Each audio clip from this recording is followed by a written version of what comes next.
Isang mapagpalang araw sa iyo, Sir Jeric. Ganon din naman sa mga nakikinig sa channel mo. Sir Jeric, isa rin ako sa mga taong mahilig makinig ng mga kwento. Pero Sir Jeric, hindi naman ito tungkol sa mga chismis.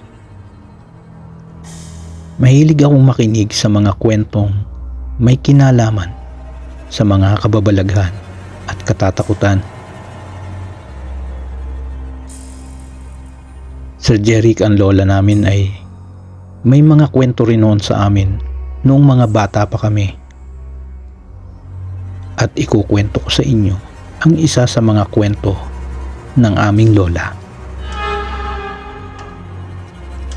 Sir Jeric, tawagin niyo na lang akong Nika. Sir Jeric, ang kwento ni lola ay tumutukoy sa isang malayo nilang kapitbahay noon na isang dalaga na di umano'y pinasok ng aswang sa mismong tinutulugan nito. Nangyari daw ito noong kabataan pa ni lola. Kwento ni lola, noong panahon nila ay hindi pa uso ang mga batong bahay. Bihira lang ang meron nito. Noon daw ay ang karamihang bahay ay kadalasan ay yari sa kahoy na poste, tabla, kawayan at pawid at sawali. May silong pa noon ang ilang mga bahay, talagang bukid na bukid.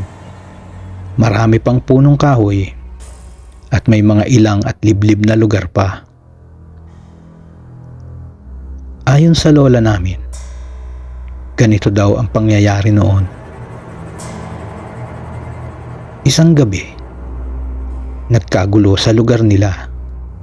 Magmamadaling araw na daw yon noon. Nabulabog kasi yung isang malayo nilang kapitbahay at yun nga yung bahay ng pamilya ng dalaga.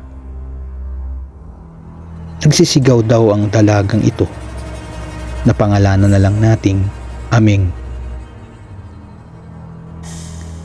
Nang magkagulo, kwento ni lola, nang hingi ng tulong ang ama at kapatid na lalaki ni Aming sa ilang kapitbahay na kamag-anak din naman nila para habulin yung aswang.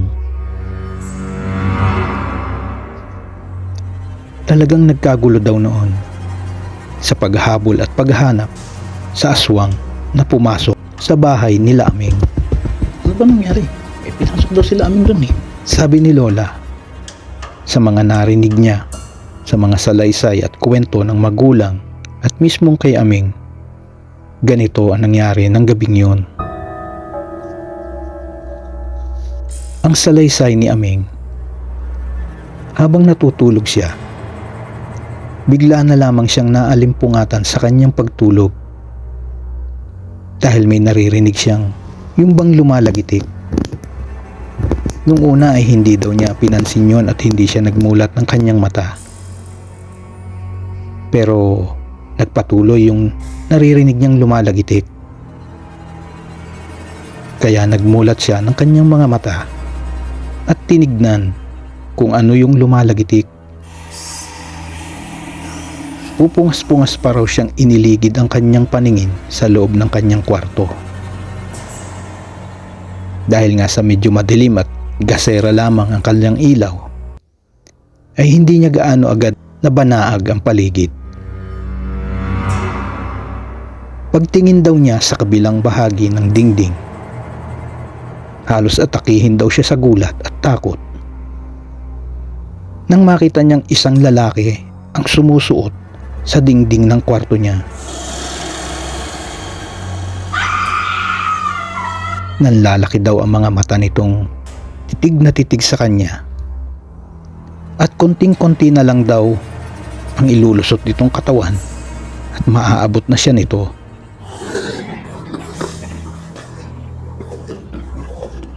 At yun palang naririnig niyang lagitik ay ang mga nababaling hibla ng mga sawali na maaaring binutas ng lalaking yun.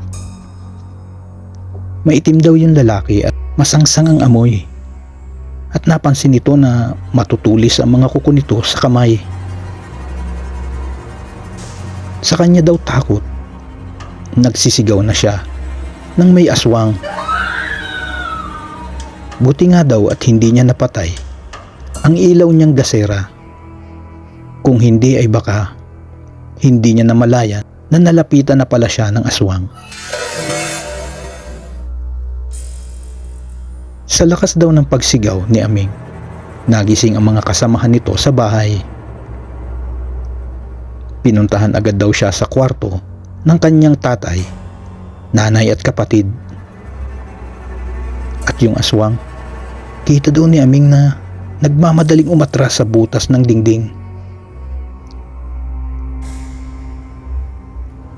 Nang makapasok ang ama at ina at kapatid ni Aming, itinuro agad nito sa kanyang tatay ang butas na sawali at sinabing doon dumaan yung aswang. Agad daw tumakbo ang tatay at kuya ni Aming, palabas dala ang kanilang mga itak para habulin yung aswang. Bilisan mo, para abutan natin.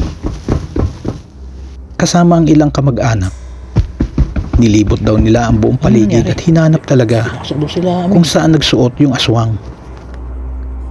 Pero dahil sa liblib pa noon ang lugar, marami pang kakahuyan at sa dilim ng paligid, hindi nila nahuli yung aswang. Sir Jeric, dahil sa nangyaring yon, isang sikreto ang nabunyag sa mga magulang ni Aming. Ganito kasi yon, Sir Jeric. Sabi ni Lola Aming, nung una ay nagtatanong at nagtataka ang mga magulang ni Aming, bakit sila ginambala ng aswang at bakit sila pinasok nito, samantalang wala namang may malubhang karamdaman sa kanila o nararatay sa karamdaman para maamoy ng isang aswang. Isa pa, wala raw namang buntis sa kanila. Hindi naman daw buntis ang nanay ni Aming ng panahong yun. Sir Jeric, dinala si Aming sa albularyo dahil nga natatakot ito na baka balikan muli siya ng aswang at para din maihingi na ito ng pamproteksyon.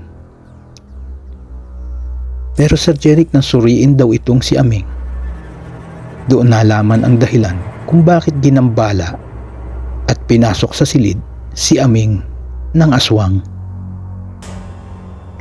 Sir Jeric, buntis si Aming. Galit na galit ang ama ni Aming sa nalaman ito.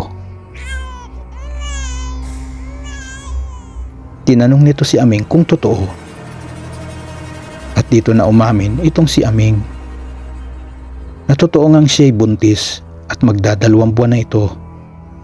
Itinatago lamang daw niya ito dahil natatakot siya na baka palayasin o itakwil siya ng kanyang mga magulang.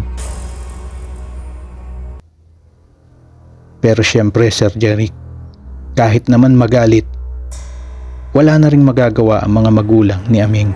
Kaya pinakasal agad si Aming sa nobyo nito. Sir Jeric, yan muna ang ibabahagi ko. Pag may oras ako, ibabahagi ko pa ang ibang kwento ng aming lola. Hanggang dito na lang muna, Sir Jeric. Salamat. Ito si Nika. Hello po. Pasensya na po sa boses kung medyo malat. Nais ko lang po magpasalamat sa mga bago nating subscribers, pati na rin po sa mga listeners at sa mga sumusuporta sa munti nating channel. Sana po huwag nyo kalimutang mag-like, share, at mag-comment na rin po kayo sa comment box. Sa mga nais din pong magbahagi ng kanilang kwento na katatakutan, maaari po kayo mag-email sa dcanghel@gmail.com.